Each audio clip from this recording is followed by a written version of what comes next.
Good afternoon, or I should say noon. And this video is really about gratitude and the relative nature of poverty. I think I've been getting a feed from because I've been rejecting all of this, progressive nonsense and Marxian nonsense and all these lying channels. YouTube sees I'm not going to go for that. But one of the channels I haven't rejected is David Zhang's. That's Chang. David Zhang's China Insider, which shows how horrible it is there in China for about 900 million people. If you're not connected to the Communist Party or have some kind of, and I've been over just the past week,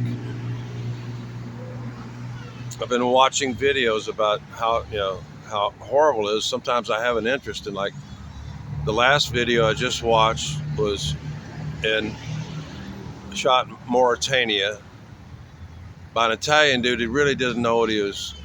It was about this tale about, anyway, it was really just a kind of a myth. I think the battery just went down. I got one over there charging on the solar. But, I waited all through it. It took him forever to get to the village where 50% of the inhabitants are blind. And at the end, he portrayed that they were in darkness. So actually, they may actually see light. My best guess, but I don't know much about it. My specialty in glaucoma is primary open angle glaucoma. A little bit about angle closure, but genetic glaucoma is rare. And this appears to be a pocket in Mauritania. And they've come up with kind of a Islamic myth that to this woman would be born a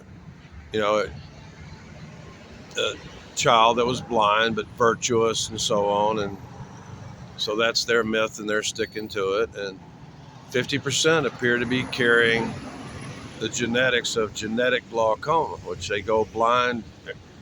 And he was at the end, he said they live in darkness. No, actually, to the best of my knowledge, they can see light. They were trying to explain it to him because they were going through 4 different languages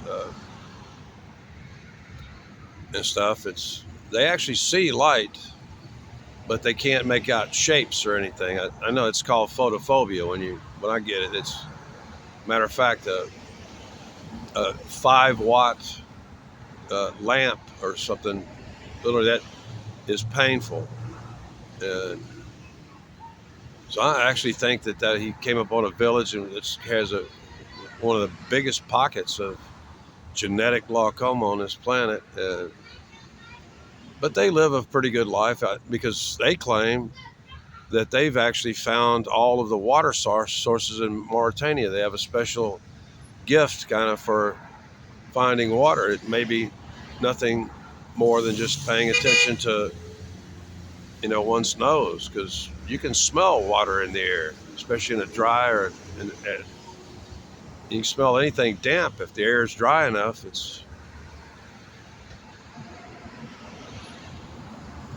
Before that, I watched a video about these. I've been watching the caste system in India. I put up one of them on a community post, and one of the lowest class, I guess they call them now Dalit or whatever. I think around 1950, I think they said that they legalized prostitution in India, Hindustan, but not pimping or uh, sex trafficking. And they have these villages where it's a caste. You're born into the caste of prostitutes and so on, and showing it. Actually, they're doing better than most of the men in the lower caste and stuff. That women can, one of the actually the most they kind of focused on what would be the most attractive prostitute in that little village. And she makes about somewhere around 700 euros. Yeah, that'd be 850 bucks US or something a month. And she's been able to pay off tremendous debt and so on. And before that, I've watched videos about, how like India is actually one of the biggest dumping places outside of China. Or it used to be China for illegally shipped and dumped electronics. Teenagers out there handling all this toxic shit and burning plastic and burning, the insulation off of wiring and stuff. And some of that, especially small wires and stuff, that's actually covered with Teflon. So you're getting the PFAs there. And everybody knows how horrible it is and how toxic burning insulation on wires are.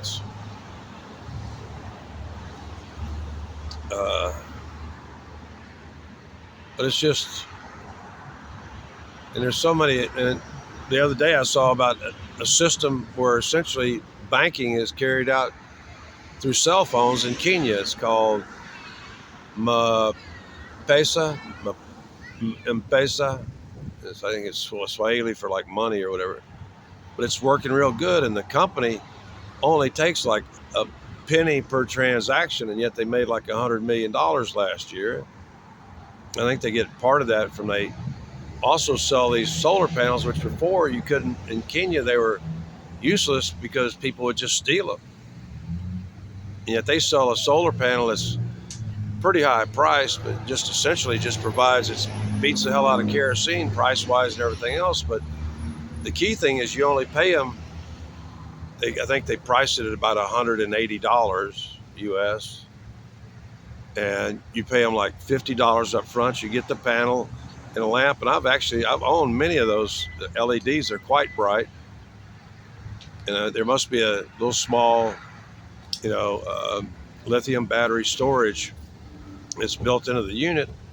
And after you pay for the initial down payment, you pay through that M-Pesa, you pay 40 cents a day. And if you don't pay, like if somebody steals it, you just stop paying. And I guess it's tied in. It's actually all the phones in Kenya are the lowest, was it like LTE or whatever, like first generation phones. They have to be to be able to transmit those long distances. There ain't no very little 5G in Kenya and everything, so it's working, and people actually really like that's a great. But they were talking about the fact that in Kenya there's a lot of small transactions because a lot of the people there are still only making another like $2 a day. They don't buy a tube of toothpaste, they buy a squeeze of toothpaste and stuff. They buy things in small lots on a daily basis. Their whole economy is really based on daily earnings and daily expenditures. It's not, every time I watch one of these videos, I realize that on the global scale, I'm rich. People around me, these overpaid yuppie scum, they look at me and go like, oh, that poor broke old man and stuff like that. No, that's not the way I perceive myself, especially compared to somebody who has like a meth or alcohol addiction. I'm stinking rich. And compared to global, the global wealth standard, I'm stinking rich. I've got, more than, actually, if you count the rice, I've actually already got, if I really stretch it out, I've got probably 20 days worth of food on hand between the coconut oil, the rice, the salt, some canned goods and stuff. I can really,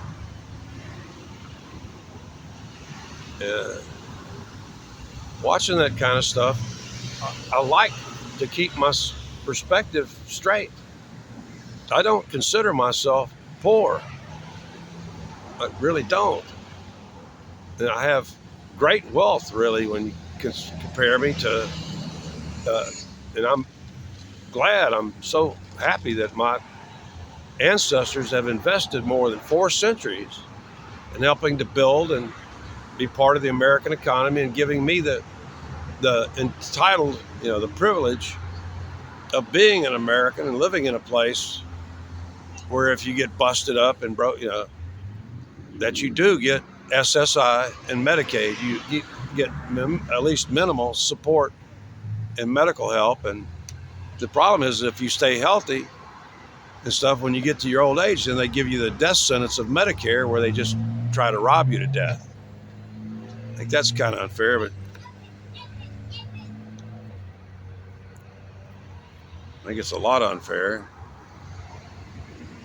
But I'm primarily making this video to show my gratitude for being a native-born American. I'm glad to be here, and that's why 30 million people rushed this country in the last 4 or 5 years, and they were even doing it. Actually, Trump wasn't deporting as many people as Obama was. Obama, according to the records, was deporting a record. Of course, they'd turn around and just come right back. A record for most of his 8 years in office of 86,000 illegals a month. It was a month. So nobody could, according to the records that I've seen, there, everybody swears are true. You can't claim that Obama was for open borders. He did some hinky things and stuff, but especially as Attorney General or whatever, Eric Holder, wasn't that his? And the guns deal that ended up killing Enrique Camarena. I think it's Camarena down on the border. Those were American guns that were sold or given to Mexican cartels and shit. Some kind of, and yet Eric Holder never went to prison for that. I think it was Eric Holder. I might make the occasional faux pas and stuff, but please be forgiven of a 70-year-old brain. But I'm trying to point out that despite all the injuries and all the hard labor in my life and dangerous work in my life, is I'm still relatively, very happy and grateful that I am an American. And we do still have a majority here that haven't gone completely fucking cuckoo with that progressive bullshit. Or, I take off my jackets and now a chill wind starts to blow. I got to get stuff done today. I got about 3 hours or so before I start shaving off the sides and throat and get it done so that my next shave in 8-9 days from now will be easier. I don't know. I know I am probably going to make another shopping trip today, and because actually I want more kefir. But I'm getting close to stocking up on. I don't want to be seen in there buying, but people do that all the time. They go in there and just fill up a cart full of like Coca-Cola or whatever, or rice or flour or stuff like that because they got a big project. It's not really that unusual. And then tomorrow I think I'm doing laundry, so that means I'm going to do like 3 days on pain pills, and then I'll stop to prevent constipation or whatever, or having to use Senna. But please, I really no. It's anybody who thinks that let me make a point here. All of you people that have been bringing, I think about it every time when y'all bring food up here I can't eat because it'll make me sick, and then it ends up in the trash. I think about all those people out in this world that would just absolutely, kill to get that food. Of course, their food supply is less toxic sometimes. In some places like China with the gutter oil and the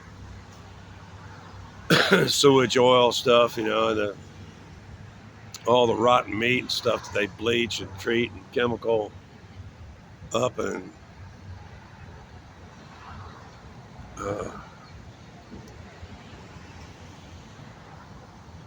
and a lot of places I'm sure they're having to depend upon American flour, which usually comes with the dough conditioner potassium bromate in it, since they don't really grow wheat or have mills or stuff like that, not to my knowledge. Uh,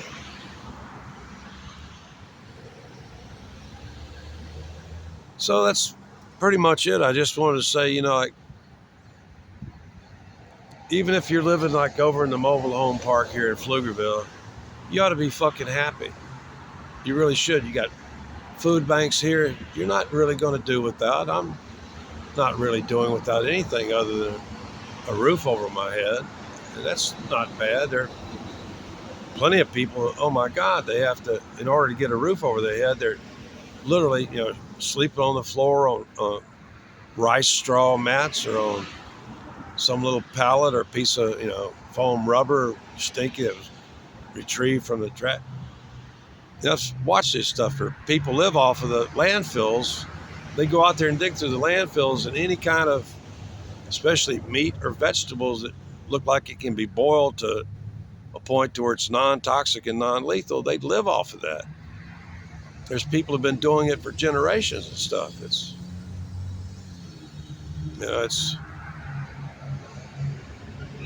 I watch videos like that and stuff to remind myself that poverty is relative. And on a global sense, I'm going to make this a short video. On a global sense, I don't feel impoverished. I don't feel like I'm entitled to a roof over my head, and at least in this current, because for one thing, those roofs usually come with airtight windows. And I mean, seriously, I'd be happy with just a shed. I'd be happy living in a shed. Seriously. Good, free flow of air. It's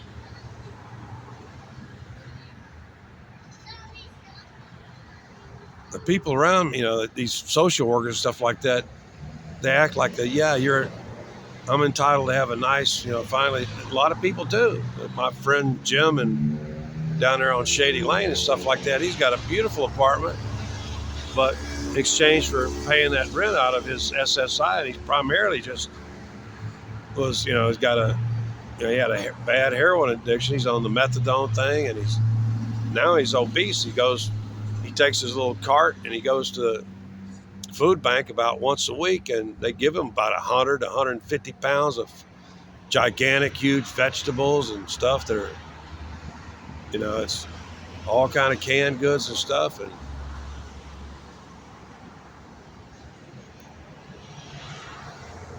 so in exchange for a roof over his head, he's pretty much has to give up most of his, SSI to pay that rent.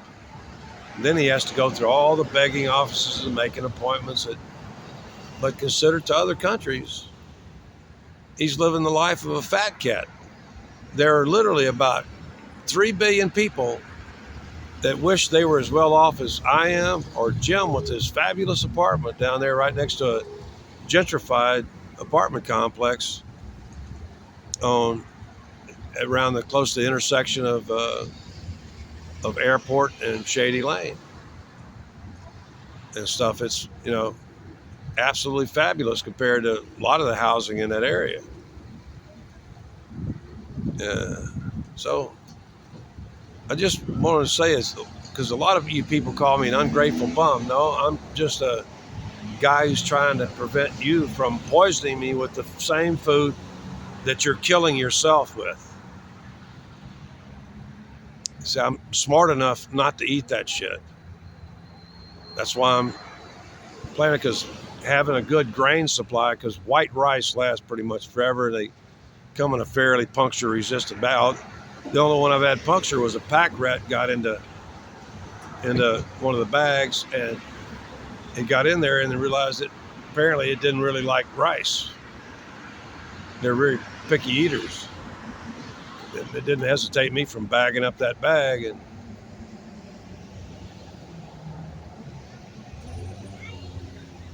I want to grab a couple of 3 more of them. I know I've got at least 2 or 3 of them coconut oil, 16-ounce jars. I may even go for the cheaper refined. The refined one is that they take the coconut flavor out. It's $1.50 per pint per 16 ounces cheaper, but I intend to get, at least today, I want to get my basic, survival stockpile, because I can live off of rice and coconut oil and salt and sugar and tea. I got to get another box of tea. You got to bag that up into like weekly amounts, and that's what I'm going to work on today, is getting shit in order for the next month and expecting a cold spell and stuff. I wish I had a place to just kind of where I could at least store that extra sleeping bag to minimize my profile here. I used to do it over at the T-Mobile Sherwin-Williams dumpster back when it was clean, before they started dumping household trash. I could leave it triple bagged in there. They had a shopping cart. Actually leave it in there and nobody would touch it. They were, and then eventually, like when I stored it for summertime in case I needed it, when it started into last winter, the minute I put a blanket in that big bag in there, somebody just stole it instantly or threw it in the trash.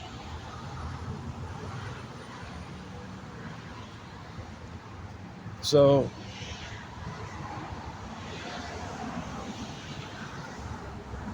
I'm not ungrateful for what you people have given me, but the most important thing you can give me is the choice, the shekels, to pick out the stuff that I put in my body and stuff. Please stop buying the garbage food that you eat. You think it's great food. Oh, fancy pizza from Papa John's or something like that, or Starbucks. And actually this morning, I think it's the same two that gave me 2 blondes. They stopped, and early this morning they gave me they said it's a bacon and Gouda. I could still, it was still warm. And I looked in there, and it was in the English muffin. And I go, I'm not eating that bun.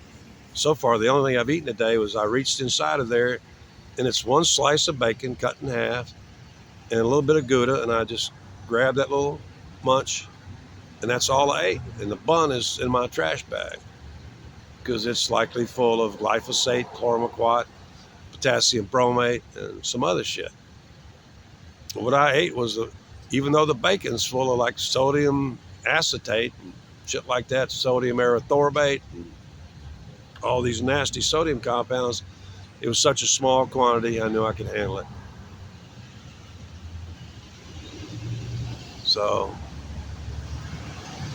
please, I'm not ungrateful. I'm especially grateful to be living in America, where people can actually, except like up in the Northeast where they really are tight up, where human beings can go to dumpsters and eat fine food compared to the rest of the world. It's the only people, I'm going to finish with this, the only people that are starving in America are people that are alcoholics and drug addicts. The only malnourished people in this country either have a medical problem, and that medical problem can also include alcoholism and drug addiction. But otherwise, the other ones that are malnourished are you people that insist on eating more than 80% of your diet of all frankenfood. You don't eat any healthy food at all. None, zero, zilch. You eat nothing but ultra high processed foods and stuff with all them seed oils and other shit.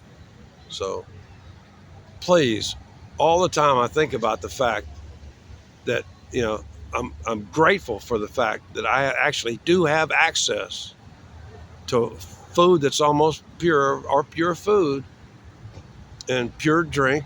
And today, like, excellent air quality, even though we're just right next to Austin, which has got shitty air quality.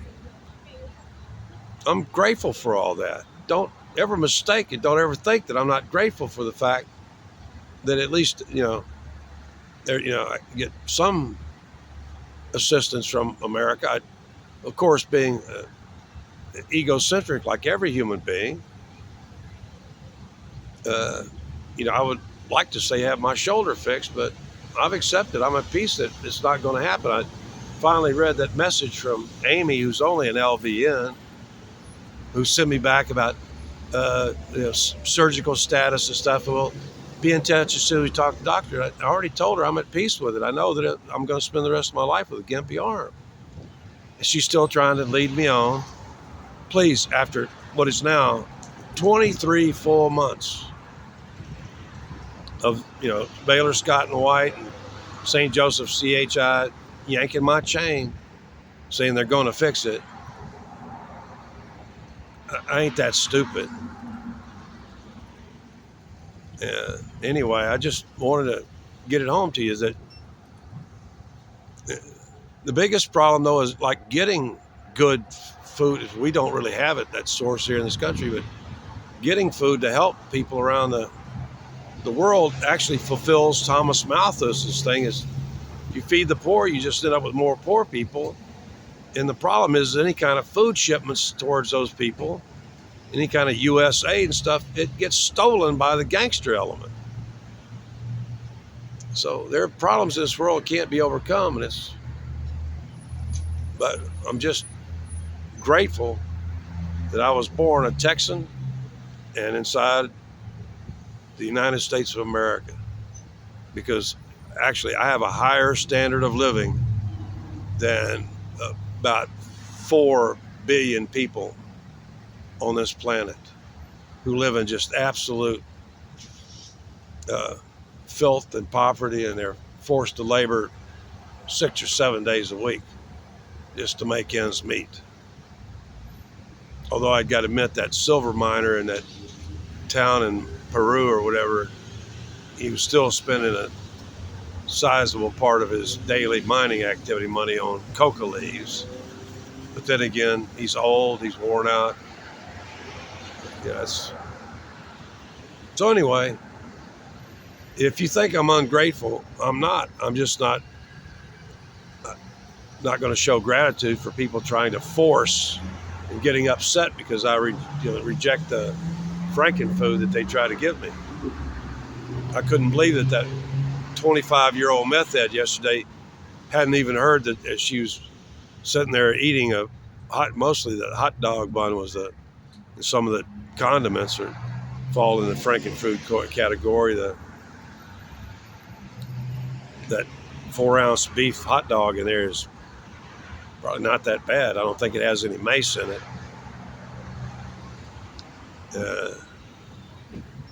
But any of you who think that I'm ungrateful, no. I'm always a big picture kind of guy. And on the global scale, I'm stinking rich compared to at least 4 billion people or more. I'm doing far better than them. Especially since I don't have to pay taxes. One reason I don't want to really get to making money on YouTube is because that gets me involved in a tax situation where they're going to be trying to give me money. The federal government's going to try to, in which will just screw with with everything. Giving me money from the taxpayers is just going to go back to, just going to go to the medical people. I think they made enough money during the COVID event. That's what I'm going to call it. So if you're in Texas or you're a native Texan and you're a native born American, you should be very grateful that you live in a country where our water is relatively pure compared to the rest of the world.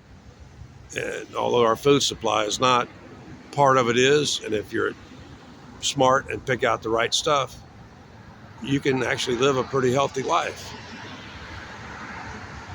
As long as you stay away from the junk food. So I want to just correct the impression that people have of me is if you think I'm ungrateful, I am not. I'm especially grateful that I'm about to go up and pick out, and I got to not overdo it. I need to watch every penny this next month so it goes off. It's just incredible, though, that the day I picked out for a hotel is the day it's going to be the coldest and for quite a while and the windiest. And that just looks like it's all going to work out. And I'm probably going to have my final contact with Baylor Scott and White. And from there on, I'm on my own. I'll have to find another primary care. And I don't know how I'm gonna do that, but compared to people in other countries, I'm still better off. Poverty is relative. I'll let you go.